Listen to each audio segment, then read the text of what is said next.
The information provided in this podcast is for general informational purposes only and does not constitute legal advice.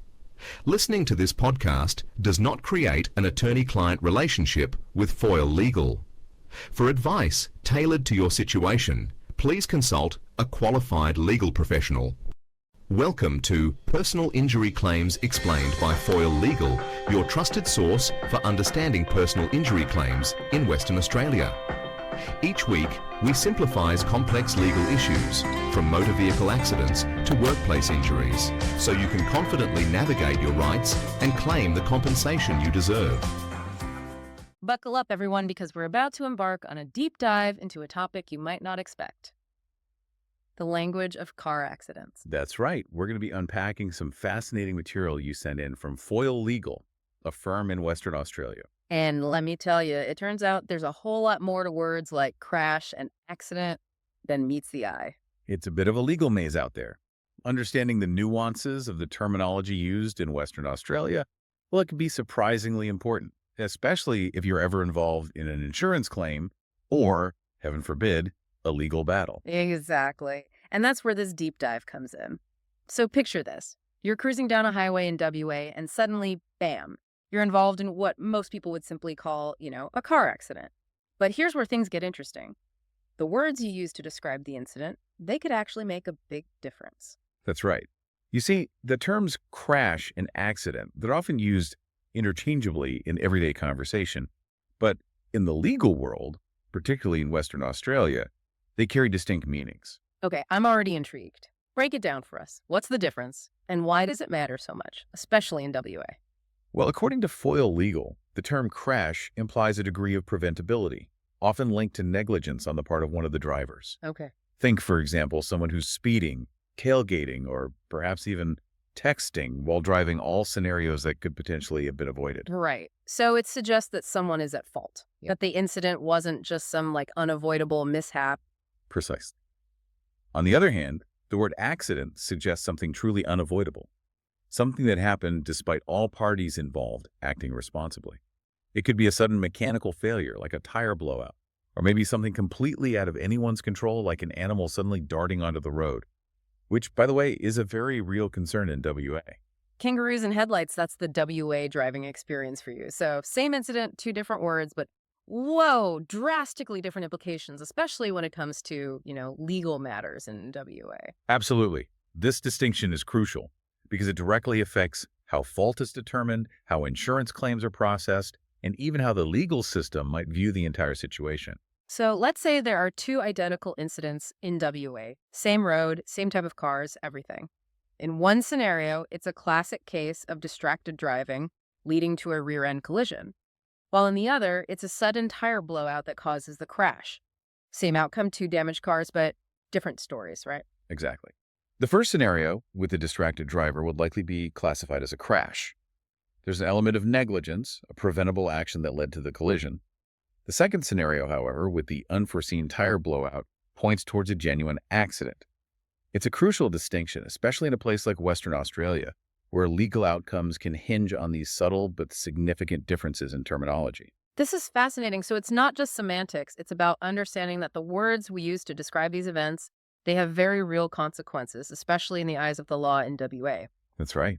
And as we delve deeper into your materials from Foyle Legal, we'll uncover even more about why these nuances matter, not just for legal proceedings, but for understanding the complexities of road incidents in Western Australia as a whole. So we've established that not all road incidents are created equal, at least not in the eyes of the law. Right. And speaking of unique situations, I know we have to talk about something that's practically synonymous with driving in WA, those unexpected encounters with Australia's wildlife. Yes, the kangaroo collision. Oh, yeah. It's definitely a unique aspect of driving in Western Australia, wouldn't you say? Mm. Foyle Legal even dedicates a section of their website to this very topic. Which makes sense. It's not exactly something you'd encounter too often in, say, downtown London. But in WA, with its vast open roads and diverse wildlife, it's something drivers really need to be aware of. Absolutely. And the blog post highlights a crucial detail that many people might not realize: the timing of these incidents.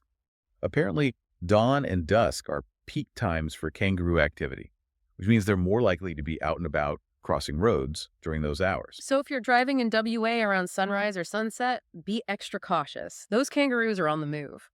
But even when it's not a matter of dodging wildlife, there are other factors that contribute to the accident landscape in WA. The blog post mentioned something about rear-end collisions being quite common. That's right. Rear-end collisions are actually the most frequent type of accident in Western Australia, and Foyle Legal suggests a couple of reasons for this. Firstly, driver fatigue can play a significant role, especially on those long, seemingly endless stretches of highway that WA is known for. It's easy to zone out a bit on those long drives. I can definitely see how driver fatigue could become a major factor. And secondly, those long, straight roads, they can sometimes create a false sense of security for drivers, leading to tailgating, a recipe for disaster, as Foyle Legal points out. So a combination of environmental factors, those long, straight roads, and human behavior like driver fatigue and tailgating contribute to a higher incidence of rear-end collisions. It's interesting how all these factors intertwine. Exactly. And it highlights the importance of adapting your driving habits to the specific environment you're in. But sometimes, even the most cautious drivers can fall victim to circumstances beyond their control. All right, like those potholes that seem to appear out of nowhere. The blog post touched upon the role of road conditions in accidents. Absolutely. And this is where things get even more interesting from a legal standpoint. Because if an accident occurs due to poorly maintained roads, potholes, inadequate signage, or other hazards, it raises questions about the responsibility of local governments in ensuring safe driving conditions. So it's not just about individual drivers and their actions, but also about the role of authorities in maintaining safe infrastructure. That adds a whole other layer to the conversation. Indeed. And this is precisely why having a solid understanding of your rights and the legal processes in WA becomes so crucial, especially if you find yourself in a situation where those rights have been infringed. Okay, so we've talked about the unique aspects of driving in WA, from kangaroos to long stretches of highway and even the role of road maintenance. But when it comes to actually navigating the legal maze after an accident, things can feel a bit overwhelming, to say the least. Where do you even begin? You're absolutely right. It can be daunting.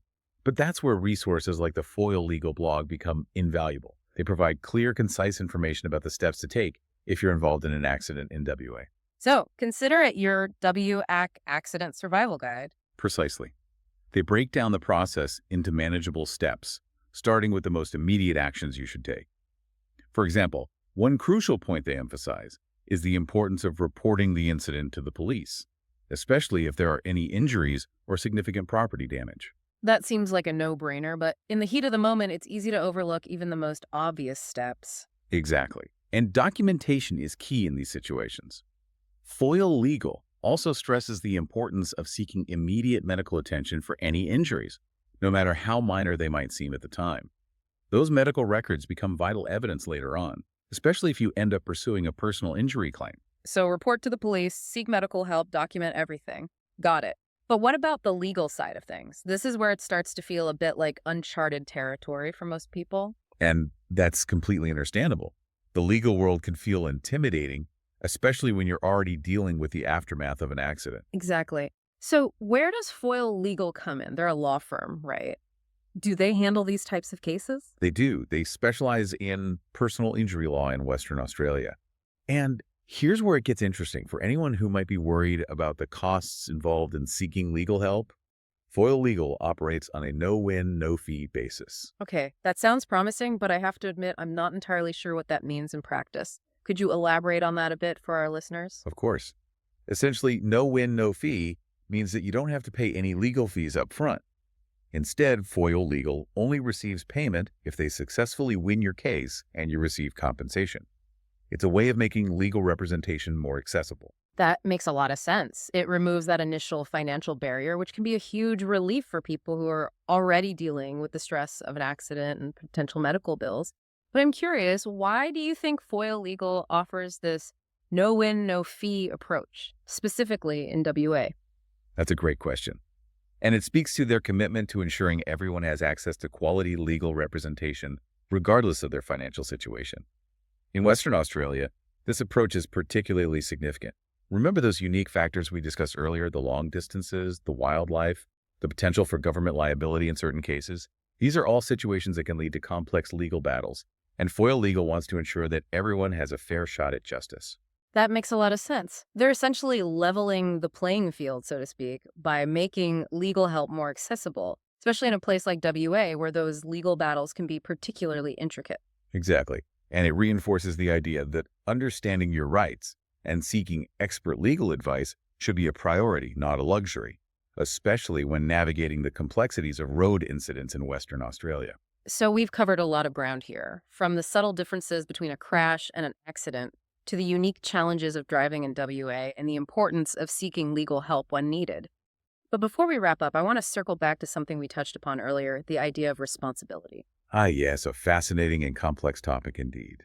We've talked about legal fault, but what about that gray area of moral responsibility? The idea that even when an incident is deemed an unavoidable accident, there can still be lasting consequences for those involved. That's a very astute observation, and it's something that often gets overlooked in the midst of legal proceedings and insurance claims. Right, it's that human element that sometimes gets lost in the shuffle. So with that in mind, let's explore that a bit further. So we've been really focused on the legal side of things, the definitions, the ins and outs of accidents in WA. But what about the human element? Even if the law says no one's at fault, it's not like the impact just vanishes, right? You've hit the nail on the head. We can use this term accident, this idea of something unavoidable, but that doesn't erase the very real experience of the people involved, right? Someone can be dealing with physical injuries, the emotional trauma, even the financial burden of having to replace their car, all stemming from something they had absolutely no control over. It's true. And that's where this idea of moral responsibility comes into play. It's that space beyond the legal definitions.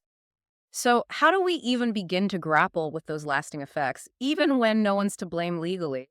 How do we do that as individuals and as a society? Well, I think it really challenges our assumptions about, fault, accountability. The legal system gives us a framework, sure, but it doesn't always address the emotional or ethical side of things that people carry with them long after the case is closed. It's like those ripples, The initial impact is one thing, but then those waves of consequence, they just keep spreading, impacting not just those directly involved, but their families, their communities even. Makes you wonder, if these incidents are truly unavoidable, how can we as a society get better at preparing for them, at supporting those affected, and how do we do that without focusing on blame? That's the million-dollar question. I think it points to the need for us to look at the bigger picture, right? We need our legal frameworks, absolutely, but they need to work alongside social support systems, mental health resources, maybe even put a greater emphasis on things like driver education. And I don't just mean the basics. Yeah, it's about recognizing that these incidents, while often unintentional, can have a huge impact, a lasting impact, an impact that goes way beyond the event itself. And I think by talking about it, by digging into the nuances of the legal stuff, even the words we use, maybe we can start to shift how we view these situations. Maybe we can create a system that's not just about pointing fingers, but about understanding and offering support. It's about moving beyond blame and embracing a more empathetic, a more proactive approach to road safety, to what happens after an accident. Perfectly put. And on that note, I think it's time to put this deep dive in park for now. But this is really just the beginning, right? We've uncovered some really interesting stuff today, how powerful language is in legal contexts, the unique aspects of driving in WA, and the responsibility we all share, drivers and communities alike. And don't forget those kangaroos. Right. Always be aware of your surroundings, especially at dawn and dusk. Those kangaroos are tricky. And if you're ever unsure about something, don't hesitate to reach out to the experts. There are resources out there, like that Foyle legal blog we've been talking about, that can help you navigate the tricky stuff. So until next time, everyone, drive safe, stay curious, and keep asking those thought-provoking questions. Thank you for listening to Personal Injury Claims Explained by Foyle Legal. We hope this episode helped clarify your rights and next steps in your injury claim.